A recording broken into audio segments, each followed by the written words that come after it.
Hello dear student, इस video में हम लोग सेक्शन सी के सारे क्वेश्चन को सोल्व करते हैं। और इसके पहले वीडियो में सेक्शन ए और सेक्शन बी का सॉल्यूशन मिल जाएगा। और यह जो क्वेश्चन है आपका मैथमेटिक्स बेसिक्स क्वेश्चन है जो बोर्ड ने जारी किया है, सैम्पल पेपर उसका क्वेश्चन है आपका। तो आइए क्वेश्चन हम लोग 11, 12, 13 और 14 इस वीडियो में देखते हैं। ठीक है, ईच क्वेश्चन जो आपको सेक्शन सी में सब क्वेश्चन 4 मार्क्स का है और इसमें इंटरनल चॉइस दिया हुआ है और 2 केस स्टडी क्वेश्चन आपको पूछेगा। ठीक है, तो हम इसके वीडियो में हम लोग क्वेश्चन सबसे पहले 14 बनाते हैं, उसके बाद 12, 13 और 12 और इसके बाद 11 बनाएंगे। ठीक है, 11 थोड़ा कंस्ट्रक्शन है तो लास्ट में हम बनाएंगे। सबसे पहले क्वेश्चन नंबर 14 को देख लेते हैं। क्वेश्चन नंबर 14 जो दिया हुआ है केस स्टडी क्वेश्चन दिया हुआ है कि Krishnanagar is a small town in Nalanda district of West Bengal. एक स्टेटमेंट दिया हुआ है। इस स्टेटमेंट में बता रहा है कि क्यूरियलिज्म और क्वालिटी देयर फिनिश, यहाँ पे अच्छे अच्छे फिनिश डॉल बनाए जाते हैं। एनिमल्स, गॉड, गिनेस, आर्टिसियन यहाँ पर मॉडल्स बनाते हैं, फ्रूट का, एनिमल का, गॉड का, इस तरह का बहुत दिया हुआ है। Donald duck and present comic character सब बनता है। दिस क्रिएशन और डिस्प्ले डिफरेंट नेशनल और इंटरनेशनल अलग अलग म्यूजियम में दिखाया जाता है। चलिए, इससे हमको कुछ मतलब नहीं है। इसका क्वेश्चन जो दिया हुआ उसको हम समझते हैं कि इसमें क्वेश्चन किस तरह का दिया हुआ है। देखिए, इस तरह का एक फिगर आपको दिया हुआ है। ठीक है, इसमें आपका डॉल 1 है, डॉल 2 और डॉल 3 और डॉल 4, इस तरह के 4 तरह के फिगर बनाए गए हैं। ठीक है, अब इस फिगर में आपको दिया हुआ है, कह रहा है क्वेश्चन में कि the ratio of diameter of red spherical apples in doll 1 to diet of spherical, इस सारा क्वेश्चन दिया। सबसे पहले इसको फिगर में देख लें कि डॉल 1 किस स्फेरिकल किस शेप का है, डॉल 2 किस शेप का है, डॉल 3 का है, डॉल 4 का है। ठीक है, बस ये हमको ये जानना है, बाकी सारा चीज हो जाएगा। ठीक है, क्वेश्चन नंबर 14 में देखिए, डॉल 1 जो है किस शेप में है, ये कह रहा है कि स्पेरिकल से, तो डॉल 1 जो है स्पेरिकल एप्पल है। क्या है? एक स्पेरिकल एप्पल है। ये समझिए, नॉर्मल एप का एक इसमें है स्पेरिकल एप्पल। ठीक है, स्पेरिकल ये रेड है, रेड स्पेरिकल एप्पल हो गया। ठीक है, और उसके बाद ratio of diameter of red spherical apple in doll 1 to the spherical orange in doll 2, और डॉल 2 है ई डॉल 1 हो गया। ठीक है, डॉल 1 आपका स्पेयर हो गया, और डॉल 2 भी है, ये भी आपका क्या है, डॉल 2 भी आपका क्या है, ये भी स्पेयर ही है।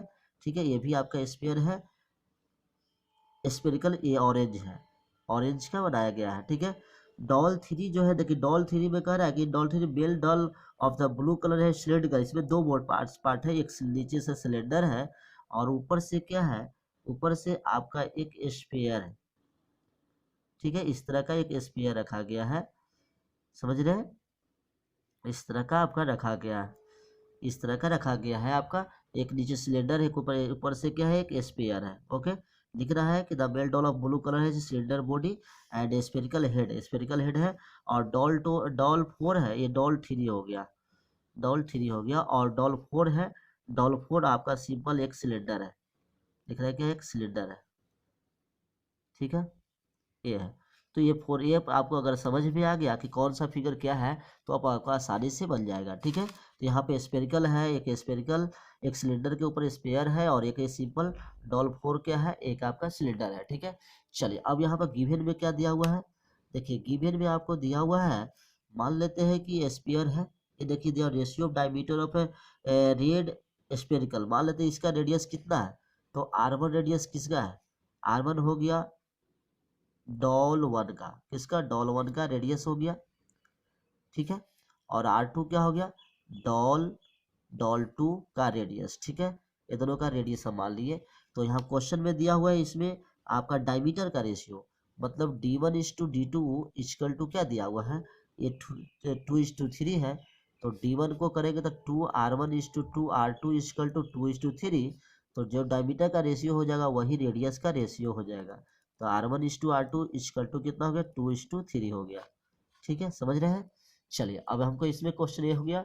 अब यहाँ पे एक क्वेश्चन कह रहा है फर्स्ट नंबर में कि what is the ratio of surface area of a red spherical apple in doll 1 to the spherical oranges in doll 2। तो डॉल 1 और डॉल 2 से रिलेटेड क्वेश्चन फर्स्ट नंबर है। तो फर्स्ट नंबर में आपका टोटल सरफेस का रेशियो निकालना है। ठीक है, टोटल सरफेस का रेशियो है, तो सिंपल टोटल सरफेस का रेशियो क्या हो गया, तो डॉल 1 का, तो S1:S2, डॉल 1 का सरफेस एरिया टोटल सरफेस का रेशियो किसके करना, S2 से निकालना है। तो क्या होता है बताइए, 4 पाई R1 का स्क्वायर, ठीक है, इस टू 4 पाई R2 का स्क्वायर। स्पेयर का जो टोटल सरफेस एरिया होता है वो 4 पाई R होता है, तो इस पर रख दिया। चलिए अब यहाँ से देखिए रेशियो में है तो ये क्या हो जाएगा, 4 पाई और कट कट जाएगा, तो सिंपल R1/R2 का होल स्क्वायर हो जाएगा। ठीक है, तो R1/R2 मतलब 2/3 का होल स्क्वायर। तो यहाँ से आपको 4/9 मतलब सरफेस एरिया का S1/S2 का जो रेशियो आया 4:9 आ गया। कितना आ गया, 4:9। यही आपको निकालना था पहला क्वेश्चन का आंसर हो गया।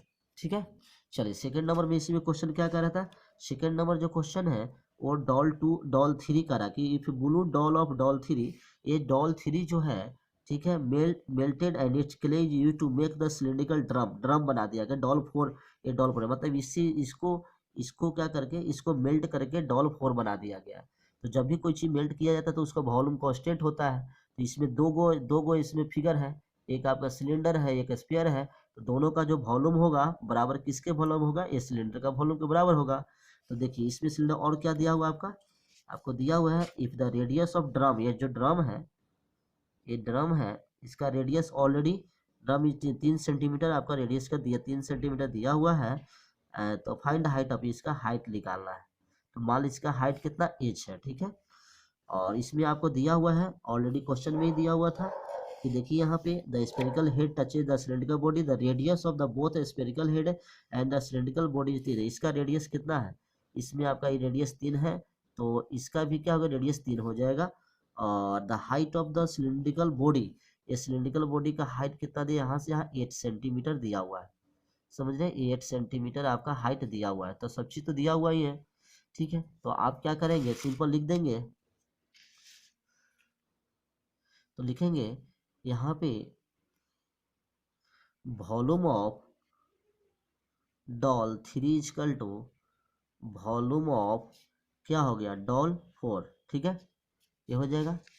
चलिए तो वॉल्यूम ऑफ डॉल 3 कितना हो जाएगा, तो इसमें दो शेप है, लिखेंगे वॉल्यूम ऑफ सिलेंडर प्लस क्या लिखेंगे, वॉल्यूम ऑफ स्पेयर। ठीक है, स्पेयर इजकल टू इधर हो गया volume of cylinder, volume of cylinder इधर भी सॉलिड सिलेंडर का शेप में है। ठीक है, सिलेंडर। ओके, चलिए अब इस पे रख के निकाल लीजिए। तो वॉल्यूम ऑफ सिलेंडर इस केस में कितना हो जाएगा, देखिए यहाँ हो जाएगा πr²h। ठीक है, तो r की जगह पे कितना रखना है, r²h, तो 3 का स्क्वायर इंटू h कितना है 8 कर देंगे, प्लस यहाँ से लिखेंगे, उसके बाद ऊपर स्पेयर है तो स्पेयर का वॉल्यूम होता है 4/3 πr³ 3 का क्यू हो गया बराबर, इधर से वॉल्यूम ऑफ सिलेंडर कितना हो गया πr²। तो r इसका दिया हुआ है, यस इसका दिया हुआ है 3, तो 3 का स्क्वायर इंटू h निकालना है, h हो गया। ठीक है, अब यहाँ से क्या कर पाई, देखो यहाँ भी पाई है, पाई यहाँ सब पाई कॉमन हो जाएगा, तो पाई सारे में से कॉमन हो गया, हट गया। तो ये 3 9 गुने 8 प्लस यहाँ से क्या 3 से 1 3 काट दो, तो 4 गुने 3 9 हो गया बराबर, इधर से 3 9 गुने h हो गया। ठीक है, अब 9 भी सब में कॉमन हो रहा है, तो 9 कॉमन है तो सिंपल हटा दो, 9 में से सब में से कॉमन कर लो, तो यहाँ पर खाली 8 बचा और प्लस कितना बचा 4 इजकल टू इधर से h बटा, तो यहाँ से h इजकल टू हाइट कितना हो गया 12। ठीक है, 12 हो गया, तो इसीलिए हो गया, यही निकालना था। हेंस हाइट ऑफ ड्रम जो हो गया वो कितना हो गया 12 सेंटीमीटर। ये आपका आंसर आया, समझ गए। तो इसलिए फिगर एक दिया हुआ था, फिगर को समझना था खाली कि क्या दिया हुआ था। चलिए क्वेश्चन नंबर 14 कंप्लीट हो गया। चलिए क्वेश्चन नंबर 13 देखते हैं। 13 भी क्वेश्चन आपका किस बेस स्टडी दिया हुआ है, ठीक है। Light house is a tall tower with A light near the top. एक लाइट हाउस है, ठीक है, नियर द टॉप पे एक लाइट हाउस यहाँ लगा हुआ है, देख रहे हैं। This are often built on Iceland island पे कोस्ट एंड ऑन क्राफ्ट बनाया जाता है। Lighthouse on water surface and navigator and तो मेरियर से सेंड वार्निंग टू बोट, ये सब शिप ऑफ डेंजर के लिए दिया जाता है। इसमें क्वेश्चन कह रहा है कि gradually it was replace by candle. बहुत सारी इसका इंपॉर्टेंस बताया गया है कि क्या है। चलिए उसके बाद हम लोग देखेंगे कि लिख रहा है कि Bronx Reef Lighthouse of Mumbai was constructed in 1874 से 75 इस ईयर में कंस्ट्रक्ट किया गया था। It is a capacity 40 metre high. ये 40 मीटर हाई है एंड इस बीम भी seen at a distance of 30 kilometre, मतलब बताया गया कि इतना हाई है और 30 किलोमीटर तक इधर से उधर क्या करता है, सीन किया जाता है। तो ये ship and a boat are coming toward the lighthouse from the opposite direction. देखिए एक साइड से आपको शिप आ रहा है और एक साइड से आपको क्या आ रहा है, आपका बोट आ रहा है, ठीक है। एक इधर लाइट हाउस की तरफ आ रहा है। चलो, angles of the depression of the flash light from the light house. ये लाइट हाउस, तो एंगल ऑफ डिप्रेशन जो है ये को एक तरफ से 60 डिग्री बना रहा है, ठीक है। इधर से क्या है, इधर angle of depression toward the, इधर आपका शिप की तरफ 60 डिग्री बन रही है और बोर्ड की तरफ कितना बन रहा है, 30 डिग्री रेस्पेक्टिवली बन रहा है, ठीक है। ये इन्फॉर्मेशन दिया हुआ है और सिंपल फिगर भी बनाया हुआ है। चलिए, तो अब यहाँ पे बता रहा है पहला नंबर क्वेश्चन जो कह रहा है कि which of the two boat are, और विच ऑफ टू बोट और ship is near to the lighthouse.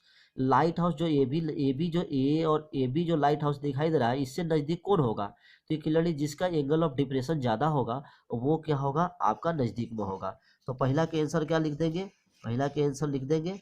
तो फर्स्ट का आंसर जो हो जाएगा, फर्स्ट नंबर का लिखेंगे ship is a nearer to lighthouse, क्या बोलेंगे, लाइट हाउस, ठीक है। ये आपका हो गया। क्यों, क्योंकि इसमें देखिए, इसमें एंगल ऑफ डिप्रेशन क्या हो रहा है कि angle of depression is a more, angle of depression is a more, बहुत ज़्यादा है। एंगल ऑफ डिप्रेशन जिसका ज़्यादा होगा वो नज़दीक में ही होगा ही, ठीक है। चलिए, पहला हो गया। इसी में कह रहा है कि find its distance from the light house. देखिए, तो ये शिप का है, तो शिप से आपको लाइट हाउस से डिस्टेंस निकालना है, तो बीसी निकालना है। चलिए, तो सबसे पहले यहाँ जो फिगर बनाएंगे, तो बताइए कि यहाँ पे जो एंगल बनेगा, ये एंगल कितना होगा, ये एंगल आपका 60 डिग्री भी होगा। तो यहाँ पर लगा दीजिए। तो 10 60 डिग्री इक्वल टू क्या हो जाएगा, 10 60 डिग्री इक्वल टू हो जाएगा ए बी वाई कितना हो जाएगा, A B by B C, ठीक है, A B by B C. तो 10 60 डिग्री का वैल्यू कितना होता है, √3 होता है। और देखिए, यह हाइट आपको दिया हुआ है 40 सेंटीमीटर, क्वेश्चन में ही कह रहा था 40 मीटर हाई है। देखिए, 40 मीटर हाई यहाँ दिया हुआ है, तो 40 ऊपर लिख दे, बी सी लिख देंगे। तो यहाँ से आपका बी सी कितना है, बी सी इजकल टू 40/√3 हो गया। और इसको रेशनलाइज करेंगे तो √3 से गुना करेंगे तो 40/√3 गुने √3/√3, तो 40√3/3 ये आपका मीटर हो गया। समझ गए। तो ये पता चल गया कि लाइट हाउस से शिप की डिस्टेंस कितनी है। तो ये पहला आंसर आ गया, समझ गए। चलिए, सेकंड नंबर में क्वेश्चन में कह रहा है इसी में कि find the time taken by the boat to reach the lighthouse if it is moving at the rate of 20 kilometre per hour. देखिए, बोट का कह रहा है कि बोट कह रहा है कि फाइंड द टाइम, कितना टाइम के बाद ये लाइट हाउस के पास पहुंच जाएगा, जबकि इसका स्पीड दिया हुआ है, बोट का स्पीड दिया हुआ है।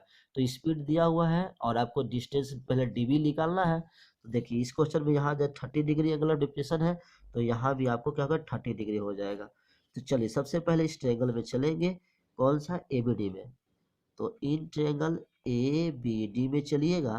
तो 10 30 इक्वल टू क्या होगा, 10 30 इक्वल टू लिखेंगे A B by D B. तो यहाँ से आपको 10 30 का वैल्यू 1/√3 होता है, तो 40/dB हो गया। तो यहाँ से dB इक्वल टू 40√3 आ गया, ये 40√3 मीटर आ गया, ठीक है। ये dB मालूम हो गया। तो चलो, तो डिस्टेंस हमको मालूम है और क्या मालूम है हमको, स्पीड मालूम है, ठीक है। तो हमको टाइम निकालना है। तो ये मीटर में है, ये किलोमीटर में है। तो ऐसा कर लो, पहले स्पीड जो दिया हुआ है, स्पीड ऑफ जो बोट है उसको कितना दिया हुआ है, 20 किलोमीटर पर आवर है। इसको जब आप मीटर पर करोगे तो 20, अब मीटर करोगे तो 1000 से गुना करना और 3600 से भाग देना, अभी 60 से भाग देना, मिनट में कन्वर्ट कर दो, ठीक है। तो मिनट हो गया, इतना मीटर पर मिनट हो गया, ठीक है। तो एक जिससे जो कट गया, इस सेकंड में भी इसको कर सकते थे, ठीक है। और इसके बाद ये काटिएगा, तो फाइनली आपका 1000, ये 1 पे कितना जीरो हो गया, 1 2 3/3 हो गया, इतना मीटर पर मिनट हो गया, ओके। चलिए, अब आपको क्या निकालना है, टाइम निकालना है। टाइम टेकन टू बोट, ठीक है, time taken to boat to reach कहाँ, लाइट हाउस। तो ये लिखेंगे टाइम इक्वल टू क्या था है, डिस्टेंस बटा स्पीड। तो डिस्टेंस आपका कितना दिया हुआ है 40√3 बाई इतना लिख देंगे बाई 3। ये हो जाएगा, मीटर से मीटर खल जाएगा, मिनट में आंसर आएगा। तो फाइनली इसको सोल्व करेंगे तो देखिए 3 ऊपर चला गया, तो 40√3 गुने 3 बटा 1000 हो गया। एक जीरो से एक जीरो कट दीजिए और इसको गुने कर दे तो 12√3 बाई 100 हो गया। ठीक है, इसको ऐसे भी लिख सकते हैं, √3 का वैल्यू अगर देना चाहते हैं तो 12 गुने 1.73 बटा 100 कर लीजिए। तो इस तरह की इंटू करेंगे तो फाइनली आपका कितना आ जाएगा, ये मिनट में आ रहा है। तो जब इंटू करिएगा और उसके बाद 100 से डिवाइड कीजिएगा तो फाइनली आपका 2.076 मिनट अप्रोक्स आएगा। ठीक है, ये आपका आंसर आ जाएगा। तो ये आपका निकल गया, इतना टाइम इतना मिनट के बाद क्या हो जाएगा, वो बोट के यहाँ पहुँच जाएगा, लाइट हाउस के पास पहुँच जाएगा। समझ गए। चलिए क्वेश्चन नंबर 13 क्लियर हो गया। आइए क्वेश्चन नंबर 12 क्वेश्चन नंबर क्या कह रहा है। 12 नंबर क्वेश्चन जो दिया हुआ है स्टैटिक से क्वेश्चन दिया हुआ है। ठीक है, कैसे बनाएंगे इसको, देखिए यहाँ पे जो क्वेश्चन दिया, following age wise chart of the 300 passenger flying Delhi to Pune is prepared. ये बनाया गया, डाटा लिया गया है। इसमें कहता है कि find the mean age of the passenger निकालना है। तो मीन ऑफ द पैसेंजर कैसे निकालेंगे, मीन ऑफ द पैसेंजर। चलिए तो देखिए यहाँ पर सबसे पहले जो गिवन डाटा दिया हुआ है, यहाँ पे सबसे पहले इसको प्रॉपर डाटा बनाना है। Less than 10, less than 20, less than 30, मतलब 0 से 10, 10 से 20 इस तरह लेना है। और यहाँ देखिए टोटल आपका जो 300 पैसेंजर है, तो टोटल लास्ट में 300 हो रहा है, मतलब ये क्यूमुलेटिव फ्रीक्वेंसी दिया हुआ है। इसको नॉर्मल फ्रीक्वेंसी में कन्वर्ट करना है। तो इसका जब ब्लॉक बनाएंगे तो नॉर्मल क्या हो जाएगा, इसमें नॉर्मल इसका ब्लॉक बना लीजिए। तो एक में आपका एज दिया हुआ, एज लिख लीजिएगा। ठीक है, उसके बाद एक में फ्रीक्वेंसी दिया हुआ है। ठीक है, फ्रीक्वेंसी मतलब क्या है, ये नंबर ऑफ पैसेंजर। ठीक है, नंबर ऑफ पैसेंजर तो एफ वाई हो गया। ठीक है, लिख लीजिएगा। और एक में आपको क्या करना है, ये जो क्यूमुलेटिव फ्रीक्वेंसी दिया हुआ है, ठीक है, उसको हम लोग जब बनाएंगे नॉर्मल फ्रीक्वेंसी में, तो एक एज हो गया, एज लिख लीजिए कितना से कितना 1 2 3 4 5 6 7 8, 1 2 3 4 5 6 और एक 7। ठीक है, इस तरह का बना लीजिएगा।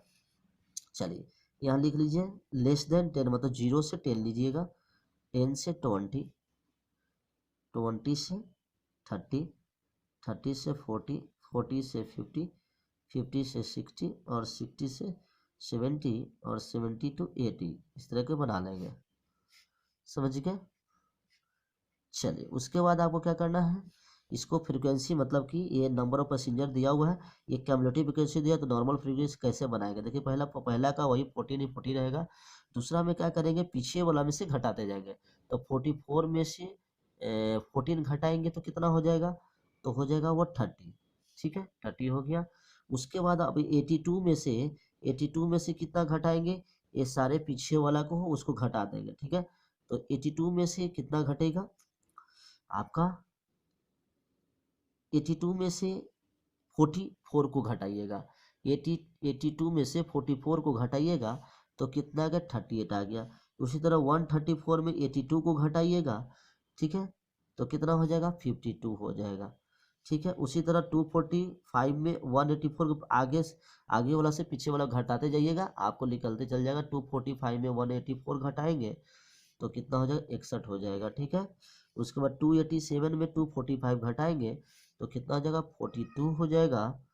और ये हो जाएगा 1430, 38, ठीक है, 52 और 60। सॉरी एक बीच में आपको फिर से कर लेते हैं, ये 44 में ये पहला तो 14 सही है, 44 में से 40 घटा 30 हो गया।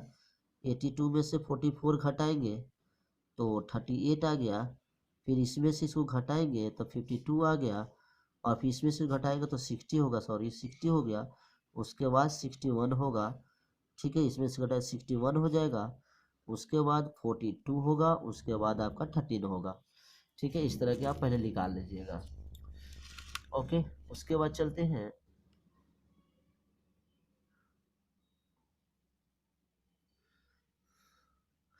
अब इसके बाद हम लोग पता है कि क्लास मार्क निकालना पड़ता है। तो क्लास मार्क 0 से 10 का पहले क्लास मार्क निकाल लीजिए। क्लास मार्क का इंडिकेशन एक्स आई से लिखते हैं। ठीक है, क्लास मार्क कितना कितना हो जाएगा सब में, इन दोनों को जोड़ के 2 से डिवाइड करना है तो ये हो जाएगा 5।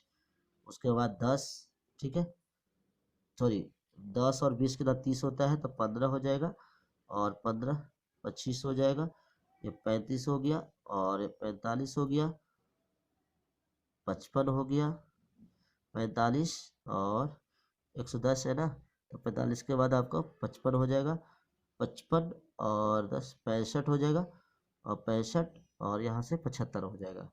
ठीक है, इस तरह के आपका निकल गया क्लास मार्क। अब आपको क्या निकालना है, प्रोडक्ट ऑफ फ्रीक्वेंसी और क्लास मार्क का। ठीक है, ये निकालना है। चलिए अब निकाल दीजिएगा। कैसे हो गया, देखिए 14 से 5 में गुना करेंगे तो कितना 70 हो जाएगा, 30 से 15 में करेंगे तो 4 4 55 हो जाएगा, 38 से 25 में करेंगे गुना तो 950 आ जाएगा। इसी से गुना कीजिए 32 से तो कर लीजिएगा तो कितना आ पाएगा 1820, और इससे गुना करिएगा तो आपका आ जाएगा 1, इसका आ जाएगा 2 6 को 24 2250 आएगा। ठीक है, और इसको इंटू करेंगे तो 3355 आएगा, और इसको इंटू करिएगा तो 2730 आएगा, और ये आएगा 975। इस तरह का मल्टीप्लाई करके कर लीजिएगा। तो यही आपका ब्लॉक क्या देगा, summation of f i x का ये होगा। सबको सारे को ऐड करिएगा तो 16200 आएगा, और इस फ्रीक्वेंसी का सम कीजिएगा तो आपका 300 आएगा। ठीक है, ये तो है ही। अब यहाँ से आपको क्या करना था, आपको ओनली निकालना था मीन। तो मीन इक्वल टू, जिसको एक्स बार से दिखाते हैं, तो मीन इक्वल टू हो जाएगा summation of f i x i बटा समेशन ऑफ एफ आई। लिखिए 12600 बटा 300 करिए, 0 से 0 कट गया तो 42 टाइम में कट गया। ठीक है, तो ये 42 टाइम हो गया। तो यही आपका निकालना था। तो क्या हो गया, तो मीन पैसेंजर कितना हो गया, 42 पैसेंजर हो गया। समझ गए, तो ये आपका 12 नंबर कंप्लीट हो गया। ठीक है, चलते हैं हम क्वेश्चन नंबर 11। तो क्वेश्चन नंबर 11 में दो क्वेश्चन दिया हुआ, ऑप्शन दिया हुआ है आपका। तो कंस्ट्रक्शन से क्वेश्चन दिया हुआ है, कह रहा है कि construct two concentric circle of radius 3 centi 4 centimetre और 3 सेंटीमीटर 7 सेंटीमीटर का 2 कंसेंट्रिक सर्कल बनाना है, और draw two tangent to the smaller circle from a point P which lies on the bigger circle. ठीक है, और आपको एक क्या कह रहा है कि एक टेंजेंट ड्रॉ करना है। ठीक है, टू टेंजेंट ड्रॉ करना है to the smaller circle from a point P which lies on bigger circle पे कोई पॉइंट पी है, उसमें उससे आपको छोटा सर्कल पे आपको टेंजेंट ड्रॉ करना है। ठीक है, तो सबसे पहले क्या करेंगे, फर्स्ट स्टेप में आपको दो कंसेंट्रिक सर्कल बनाना है, एक 3 सेंटीमीटर का, एक 7 सेंटीमीटर का। ठीक है, मान लेते हैं कि हम एक 7 सेंटीमीटर का यहाँ पे अब सबसे पहले स्केल पे लीजिएगा, और इस स्केल पे आपको 7 सेंटीमीटर का मेजर कर लेना है स्केल पे। ठीक है, इस स्केल पर मेजर करके आपको 7 सेंटीमीटर का एक आपका, ठीक है, कपास लेना है, और इसके बाद एक सर्कल को प्लेट ड्रॉ कर लीजिएगा। ठीक है, एक बहुत बड़ा फिगर बनने वाला है। चलिए, हमने एक 7 सेंटीमीटर का एक सर्कल ड्रॉ कर लिया। देखिए, बहुत बड़ा फिगर बन रहा है। 7 सेंटीमीटर का हमने सर्कल एक ड्रॉ कर लिया। चलिए, उसके बाद आपको क्या करना है, इसी से आपको 3 सेंटीमीटर का एक और सर्कल ड्रॉ करना है। तो इस पर मेजर करके आप स्केल पर लीजिएगा, एक 3 सेंटीमीटर का भी आप सर्कल ड्रॉ कर लीजिएगा।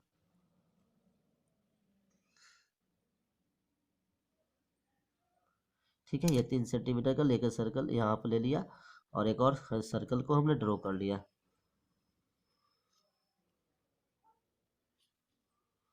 ठीक है, ये 3 सेंटीमीटर का हो गया।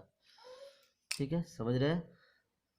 चलिए, अब आपको क्या करना है, ये आपका सेंटर हो गया। ठीक है, ओ एक सर्कल जिसका रेडियस 3 सेंटीमीटर, एक 7 सेंटीमीटर ड्रॉ कर लिया हम लोग। कह रहा है कि कोई बड़ा सा सर्कल पर से कोई पॉइंट लेना है, और उस पॉइंट से टेंजेंट ड्रॉ करना है छोटा सर्कल पर। ठीक है, तो सबसे पहले मान लेते हैं कोई एक पॉइंट लेते हैं। सपोज डेट मैंने एक पॉइंट ले लिया यहाँ पे पी। सर्कल पे एक पॉइंट, बड़ी सर्कल का पॉइंट पी ले लिया। ठीक है, अब सबसे पहले क्या कर लीजिएगा, यहाँ से आपको पॉइंट पी से इसको मिला देना है। ठीक है, मिला दीजिएगा और मिलाने के बाद एक लाइन सेगमेंट बन जाएगा। अब ओपी लाइन सेगमेंट को परपेंडिकुलर बाइसेक्ट करना है। परपेंडिकुलर बाइसेक्ट कैसे करते हैं, देखिए आधा से कुछ ज़्यादा लीजिएगा और ऊपर भी ऐसे घुमा दीजिएगा, इधर भी घुमा दीजिएगा और इतना ही मेजरमेंट का इधर भी लेके इस पॉइंट से भी आपको कर देना है। ठीक है, चलो अब यहाँ से हमें पॉइंट मिल जाएगा, mid point of line segment. ठीक है, मतलब परपेंडिकुलर बाइसेक्ट हो गया मेरा ये लाइन सेगमेंट। तो यहाँ से यहाँ इस तरह करेंगे, हमको मिड पॉइंट चाहिए था या मेरा मिड पॉइंट मिल गया ये लाइन सेगमेंट का। ठीक है, चलिए अब इस पॉइंट मिड पॉइंट को हम सेंटर लेंगे, क्या लेंगे, सेंटर। मान लेते हैं कि ये पी पॉइंट, ये क्यू पॉइंट हो गया। ठीक है, इस सेंटर लेंगे। अब ये सेंटर लेके आपको क्या करना है, एक सर्कल ड्रॉ करना है। ठीक है, जो ये आपको ये सेंटर से भी और ये एक्सटर्नल पॉइंट से भी टच करते हुए निकल जाए। तो यहाँ से लेके इस तरह का ड्रॉ कर दीजिएगा, ये ड्रॉ हो गया। ठीक है, चलिए ड्रॉ हो गया। अब इस स्मॉलर सर्कल को दो पॉइंट पे टच कर कट कर रहा है, एक पॉइंट ये हो गया और एक पॉइंट ये हो गया। ठीक है, यही हो गया point of contact, 2 point of contact यही मिल जाएगा। अब यहाँ से एक्सटर्नल पॉइंट जो था पी, यहाँ से लेके आपको इसको ज्वाइन कर लीजिए। ठीक है, यहाँ से इस तरह का ज्वाइन, यही आपका टेंजेंट हो गया, एक टेंजेंट ये हो गया और दूसरा टेंजेंट क्या हो गया आपका, ये हो जाएगा। इस तरह के आप ज्वाइन कर लीजिएगा। ठीक है, ये आपका दो टेंजेंट हो गया, T1 और T2। ठीक है, तो ये आपका टेंजेंट आपका क्या हो गया, यहाँ पर टेंजेंट आपका दो गो आ गया। ठीक है, इसमें स्टेप लिखना है तो पहले स्टेप लीजिएगा। स्टेप में आप लिख सकते हैं कि take a two concentric circle of radius कितना हो गया। तो पहले स्टेप 1 स्टेप 2 करके इस तरह नॉर्मल जैसे जैसे बनाए हैं आप उस तरह का थोड़ा थोड़ा लिख दीजिएगा और आप बना लीजिएगा। और यहाँ पर लास्ट में स्टेप नंबर 5 में आप लिख लेते हैं कि 2 minute tangent PT1 and call PT2 R2 tangent बन गया। ठीक है, टेंजेंट हो गया। और कभी कभी टेंजेंट का मेजरमेंट भी कहेगा तो आप स्केल लेके स्केल रख के आप मेजर कर ले देंगे। ठीक है, तो इस तरह का ये बन गया, समझ गए। इसी में एक और क्वेश्चन आपको दिया होता और करके दिया होता, और क्वेश्चन में क्या था, draw a pair of tangent to a circle of radius 6 centimetre which are inclined to each other at an angle of 60 degree, also find the length of tangent निकालने के लिए करा है। ठीक है, इसमें आपको एक सर्कल एक और क्वेश्चन करा है, एंगल दिया हुआ है, टेंजेंट एंगल दिया हुआ है दोनों के बीच में, तो कैसे निकालेंगे, कैसे ड्रॉ करेंगे इसको। तो देखिए इसको भी ड्रॉ कर, सबसे पहले आपको क्या करना है, 6 सेंटीमीटर का एक रेडियस लेके आपको एक सर्कल ड्रॉ कर लेना है। तो हमने एक 6 सेंटीमीटर का एक रेडियस लेके सर्कल एक ड्रॉ कर लिया। देखिए यहाँ पे ले लीजिएगा। ठीक है, एक 6 सेंटीमीटर यहाँ ले लिया। ठीक है, इस तरह का 6 सेंटीमीटर का पहले ले लिए, पहला स्टेप में टेक से 6 सेंटीमीटर रेडियस ले लीजिएगा। ठीक है, जिसका सेंटर आपका पता हो गया है, ये सेंटर है ओ है। ठीक है, अब कह रहा है कि टेंजेंट के बीच में कितना एंगल कह रहा है, 60 डिग्री कह रहा है। टेंजेंट के बीच में 60 डिग्री कह रहा है, तो बताइए आपको पता है कि जहाँ टेंजेंट के बीच में 60 डिग्री अगर होगा तो सेंटर पे कितना एंगल बनेगा, 120 डिग्री बनेगा, क्योंकि दोनों आपस में कब सप्लीमेंट्री होती है। तो हमें क्या करना है, अब एक यहाँ से एक रेडियस ले लीजिएगा। ठीक है, मान लेते हैं कि यहाँ से एक आपका इस तरह का एक रेडियस ले लीजिएगा। ठीक है, एक रेडियस ले लिया हमने, जिसकी क्या है 6 सेंटीमीटर ये दिया हुआ है, 6 सेंटीमीटर आपको दिया हुआ रेडियस, और ये हो गया पी हो गया पॉइंट। ठीक है, अब यहाँ से देखिए इस रेडियस से लेते हुए आपको यहाँ पे सेंटर पे 120 एंगल डिग्री बनाना है। 120 कैसे, प्रोटेक्टर के हेल्प से बना लीजिएगा। तो 120 एंगल में मतलब कि इस तरह का एंगल बनेगा। ठीक है, प्रोटेक्टर पे जब आप प्रोटेक्टर रखिएगा तो यहाँ से 120 आपको एंगल करीब करीब बन जाएगा। ठीक है, तो मान लीजिए 120 इस तरह का एंगल बन गया, ये एंगल आपको कितना हो गया, 120 डिग्री हो गया। ठीक है, उसके बाद क्या करना है आपको, यहाँ से भी 90 बनाना है और यहाँ से भी 90 बनाना है। ठीक है, क्योंकि यहाँ पे पॉइंट ऑफ कॉन्टेक्ट पर 90 डिग्री बनती है, तो प्रोटेक्टर से या तो कंपास से आप 90 डिग्री बना लीजिएगा, इस तरह का रखिएगा प्रोटेक्टर और आपको इस तरह का बन जाएगा। ठीक है, तो इस तरह का जब हम यहाँ पे ड्रॉ करेंगे तो कहाँ जाएगा, देखिए इस तरह का आप इस तरह का लाइन ड्रॉ कर लीजिएगा। ठीक है, और कहाँ जहाँ पर जाकर इस तरह का कहीं ना कहीं इसका इंटरसेक्ट करेगा। ठीक है, ये हो गया। और उसी तरह जब यहाँ से भी 90 डिग्री बनाइएगा तो आपको क्या होगा, इस तरह का यहाँ ड्रॉ कीजिएगा तो ये भी लाइन कहीं ना कहीं जाके क्या करेगा, ये इंटरसेक्ट करेगा। देखिए एक दूसरे को कहाँ जाके इंटरसेक्ट कर रहा है, ठीक है, कर रहा है, ठीक है। तो यहाँ पे आपको जो हो गया, ये क्या हो गया, ये आपका यही हो गया एक्सटर्नल पॉइंट, ठीक है। ये हो गया P, ये Q ले लीजिए, और यहाँ पे R हो गया, ठीक है। तो यहीं पे यहाँ पे PR और PQ आपका दो टेंजेंट हो गया, और यहाँ पे एंगल जो बनेगा वो 60 डिग्री बनेगा, ठीक है। ये और आपको मेजर करना है कि लेंथ ऑफ टेंजेंट कितना है। तो आप सिंपल इसको क्या करें, स्केल पे रख के इसको आप स्केल पे रख के इसको मेजर कर लेंगे, ठीक है। तो एक स्केल पे मेजर कर लेंगे, जो आएगा वो आपको लिख देना है, ठीक है। मतलब कि यहाँ से जो P और R, PR बराबर क्या आ जाएगा, PQ दोनों आ जाएगा, दोनों लेंथ ऑफ टेंजेंट इक्वल होता है, जो आएगा मेजर करके वो लिख लीजिएगा, ठीक है। और ऐसे अगर कैलकुलेशन से बनाना चाहते हैं तो कैलकुलेशन से भी बन जाएगा। जैसे यहाँ से आपको इसको ज्वाइन करिए तो आपको पता है कि यहाँ पे कितना एंगल बनेगा, यहाँ 30 डिग्री बनेगा, देखिए ये 30 डिग्री एंगल हो गया। और देखिए ये आपको 90 डिग्री है, तो ये हाइपोटेनस हो गया। तो यहाँ से आप टेन थीटा भी लगा सकते हैं, ऐसे 30 डिग्री इक्वल टू OP बटा, है ना, OP कितना है, OP बाई PR कर सकते हैं, ठीक है। 1030 का वैल्यू होता है 1/√3 इक्वल टू OP कितना है 6 बटा PR हो गया, तो PR इक्वल टू 6√3। ये भी आपका इस तरह का इतना सेंटीमीटर आपका लेंथ ऑफ टेंजेंट आ गया इस तरह का भी। तो आई होप ये सारे क्वेश्चन आप अच्छी तरह समझ गए होंगे।